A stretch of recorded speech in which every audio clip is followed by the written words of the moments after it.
Bonjour à tous, content de vous retrouver aujourd'hui pour une nouvelle vidéo. On va rentrer dans le vif du sujet de la masse volumique. Si tout va bien, vous avez pu voir avant une petite vidéo qui vous explique un petit peu ce qu'est la masse volumique pour que vous puissiez comprendre, parce que souvent c'est quand même très mathématique la façon de vous la présenter. Au moins comme ça, vous avez une façon un petit peu expérimentale en vidéo de voir ce que c'est. Je vais commencer par résoudre, donc on va faire ça en plusieurs vidéos de plusieurs niveaux, comme ça vous pourrez prendre un petit peu ce qui vous plaît. Premier niveau, niveau vraiment zéro, normalement c'est plutôt niveau collège. Bon, ça fera pas de mal en seconde de revoir un petit peu ça, et même en première et terminale, donc je vais la mettre pour tout niveau. Essayez de voir un petit peu si vous êtes capable de comprendre comment on fait pour faire des calculs grâce à une masse volumique, et comprendre un petit peu le genre de question. L'idée elle est toute simple, vous avez un objet, peu importe, ça pourrait être un objet, une solution, ça n'a aucune importance. Un objet de masse volumique, je vais me noter ici les quelques données pour que vous puissiez bien suivre en même temps. Une masse volumique de 2 grammes par millilitre. Rien n'empêche bien sûr d'avoir des grammes par centimètre cube, ça poserait pas de problème, hein, centimètre cube et millilitre c'est la même chose. Et l'idée ça va être la suivante, pour deux petites questions très simples. Si j'ai un objet de volume 50 millilitres, eh bien quelle est sa masse ? Pour la première question. Et la deuxième question, cette fois-ci, c'est le même genre, mais l'inverse. Si j'ai un objet de 30 grammes, quel sera son volume? Donc là, je cherche la masse, et là, je cherche le volume. Voilà tout simplement ce que je veux. Alors pour ça, c'est très facile. Évidemment, on est sur de l'application directe, hein, d'accord? On n'est pas sur de la grosse réflexion pour l'instant, donc le but, c'est juste d'être capable de maîtriser ça. Je vais juste faire aussi une troisième petite question, voir un petit peu si tout ça, ça vous permet de comprendre, si vous avez bien compris un petit peu, une genre de difficulté qu'on pourrait rajouter tout à fait, qui serait par exemple, j'ai un volume de, cette fois-ci, 2 litres. Ma question, c'est quelle est la masse? Eh bien, c'est parti. Je vais en profiter pour vous montrer une petite chose aussi qui pourra vous aider. Alors, première question, c'est parti. Donc, j'ai la masse volumique. Première chose, toujours, surtout quand vous avez du mal un petit peu à partir dans ce genre d'exercice, notez ce que vous connaissez. Alors oui, je connais ça, mais notez les notions directes qui sont associées à ce que vous connaissez. Donc là, par exemple, je connais la masse volumique. Qu'est-ce que je sais sur la masse volumique? Je sais que la masse volumique d'un objet, d'une solution, de ce que je veux, c'est la masse de l'objet divisé par le volume de cet objet. Bon, maintenant je regarde, qu'est-ce que j'ai pour la première question? Et je sais que j'ai 50 millilitres d'objet. Eh bien, du coup, j'aimerais savoir quelle est la masse de cet objet. Donc, en fait, je cherche ça, la masse. Je vous rappelle, alors soit vous le faites directement parce que ça, c'est les choses que vous maîtrisez, soit vous ne maîtrisez pas, et dans ce cas-là, je vous propose une petite technique que j'ai déjà pu montrer en vidéo. Donc, si vous maîtrisez bien, vous cherchez la masse de l'objet, du coup, vous faites ρ fois V. Pour ceux qui auraient un petit peu de mal, vous écrivez la formule dans la petite pyramide. Rho est à gauche, vous le mettez à gauche. M est en haut, vous le mettez en haut. V est en bas, vous le mettez en bas. Vous cherchez la masse, vous cachez la masse et il vous reste Rho. Cette barre-là, on considère que c'est une barre de multiplication. Ça, c'est une barre de fraction. M égale Rho fois V, comme prévu. Voilà, donc ça, c'est un petit moyen qui vous permettra de retrouver ça facilement. Autre possibilité rapide, hein, vous mettez ça sur 1 et vous reconnaissez un petit produit en croix. M fois 1 égale Rho fois V. Donc là, ici, j'ai M de l'objet qui est égal à ρ multiplié par le volume. Voilà. Pourquoi je calcule ça? Parce qu'on me demande une masse, donc il faut bien que j'ai M égale à un moment donné. Je regarde au niveau des unités, c'est super important, ce sera plutôt pour la question 3 que ce sera important. Rho étant grammes par millilitre, le volume étant millilitres, est-ce que j'ai le droit de faire la multiplication? Oui. Assurez-vous d'avoir des unités compatibles, faites attention. Donc là, ici, on a 2 multiplié par 50, ce qui veut dire 100, hein, tout simplement. 100 quoi? N'oubliez pas les unités. C'est une masse que je calcule, donc est-ce que c'est des grammes, des kilogrammes ou autre chose? Eh bien, la masse volumique est en grammes par millilitre, donc la masse sera en grammes. C'est quelque chose d'assez logique. Ce que je peux vous conseiller de faire, et c'est quelque chose qu'on doit vous autoriser de faire, bien sûr, il n'y a aucune, de façon rigoureuse, ça pose aucun problème. Ça surcharge un petit peu les notations, faites attention.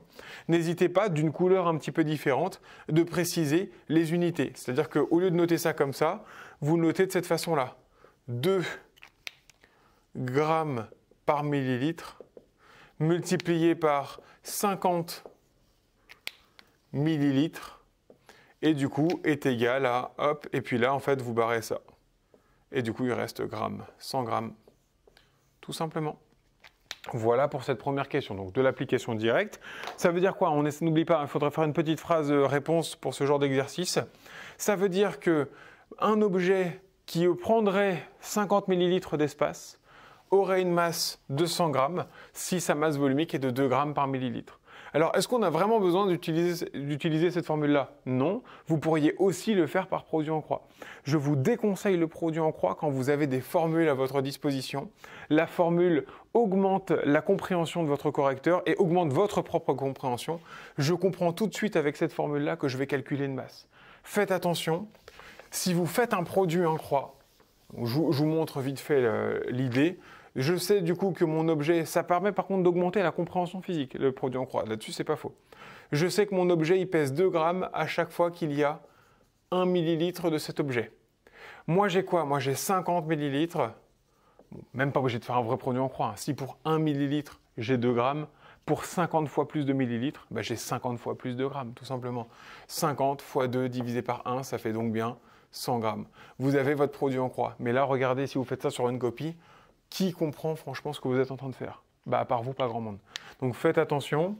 Le produit en croix, réservez-le pour des calculs de pourcentage, réservez-le pour des calculs où il n'y a pas une formule directe qui est donnée ou que vous auriez dû apprendre. Bon, voilà pour ça. Ensuite, la deuxième question, j'ai une masse, je cherche un volume. Comme toujours, donc, ρ égale m sur v. Cette fois-ci, je veux un volume. Rappelez-vous, vous avez le droit d'intervertir ρ et v, ce qui veut dire que du coup, vous allez avoir V égale M sur ρ. Pour ceux qui auraient un petit peu de mal, aucun problème. Hein. ρ, M, V, vous voulez le volume, vous le cachez, il vous reste M sur ρ. Voilà, c'est gagné. Une fois que vous avez ça, eh ben, il suffit de remplacer par ce qu'on connaît. Je connais la masse qui vaut 30 grammes, je connais la masse volumique qui vaut 2 grammes par millilitre. 30 divisé par 2, ça fait 15. 15 quoi? On n'oublie pas, autre possibilité de mettre, donc la masse, elle est en grammes, la masse volumique, elle est en grammes par millilitre. Les unités ici vont se supprimer. Et du coup, il me reste 15 millilitres, tout simplement. Donc un objet qui pèse 30 grammes aura un volume de 15 millilitres. Alors des objets qui ont une masse volumique de 2 grammes par millilitre, on n'est plus du tout dans des liquides. Là. La plupart du temps, on commence à être dans des solides. On serait par exemple sur des plastiques ou des choses comme ça éventuellement. Quoique, oui, par exemple, ce serait des plastiques. Voilà, maintenant troisième question. Donc cette fois-ci, alors pareil, on me demande une masse, donc bon, je ne le refais pas, hein, mais M égale ρ fois V, bien sûr. La masse volumique, je fais comme si j'étais en éval, par exemple.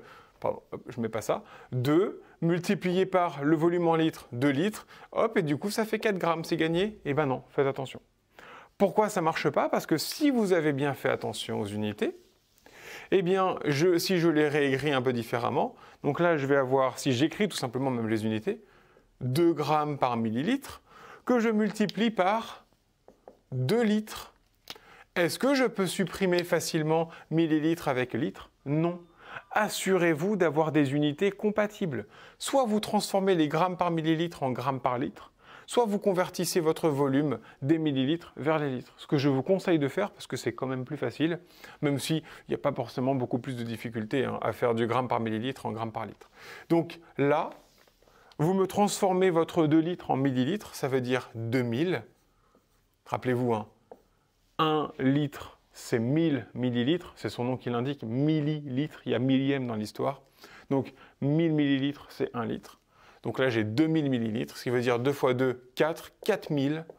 4000 quoi? 4000, pardon, j'allais dire millilitres, mais non, c'est bien une masse qu'on calcule, donc c'est bien 4000 grammes.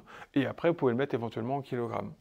Alors, la bonne nouvelle, si vous voulez un petit moyen mnémotechnique, enfin, c'est pas forcément mnémotechnique, mais une petite astuce quand même à retenir, quand on vous donne des masses volumiques en grammes par millilitre, vous pouvez directement les placer en kilogrammes par litre, c'est la même chose.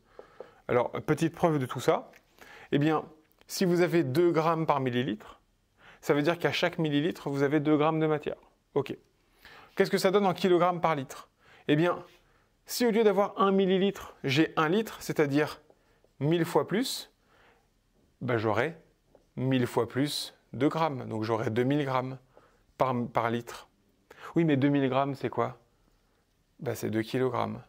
Et vous voyez finalement, en kilogrammes par litre ou en grammes par millilitre, vous avez la même valeur. Les grammes par millilitre ou les kilogrammes par litre sont Alors, ne me dites pas que ce sont les mêmes unités, bien sûr, hein, mais ce sont, pour passer de l'un à l'autre, il n'y a aucune transformation à faire. Il y a un fois 1000 divisé par 1000 à faire, donc en fait, il n'y a aucune transformation. En soi, effectivement, on pourrait voir ça comme les mêmes unités. Puisque finalement, que je vous donne une valeur en grammes par millilitre ou en kilogrammes par litre, vous avez en fait finalement la même chose, exactement. Voilà pour cet exercice. Alors, on n'a rien de plus à savoir faire au niveau de la base, en fait. C'est-à-dire que les calculs, j'aurais beau augmenter la difficulté des exercices, ça ne changera pas. Ce sera toujours ce genre de calcul-là. Alors après, il y aura un petit peu de pourcentage à rajouter, il y aura éventuellement de la concentration massique, et c'est ce vers quoi on va tendre maintenant. Voilà, donc j'espère avoir été assez rapide comme ça. C'est juste un petit tour d'horizon, c'est pas nécessairement quelque chose que vous ne sauriez pas faire, j'espère. Donc, maîtrisez ça, maîtrisez la précédente vidéo, comme ça, normalement, la masse volumique, maintenant, c'est carré. Il n'y a plus qu'à augmenter la difficulté et on est bon. Je vous remercie pour votre attention.